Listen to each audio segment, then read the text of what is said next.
Episode 2, Tarpon Hunting.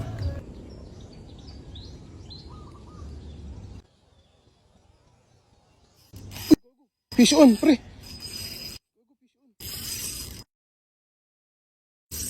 Ang laki.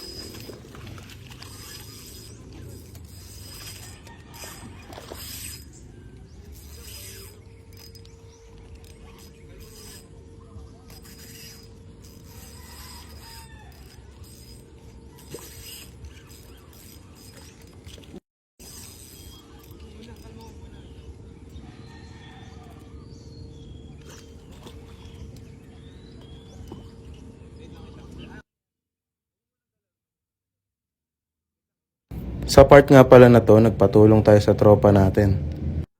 Dahil baka maputol yung line, gumagasgas sa bato. At naging successful naman yung pagland ng isda. Sobrang hype namin dito dahil first time ko talaga makapagland ng tarpon. Shoutout nga pala sa tropa ko kay Fishing with Martin sa pagtulong sa atin. Follow nyo siya guys. Tingin nyo guys, anong maganda? Shanghai o fishball?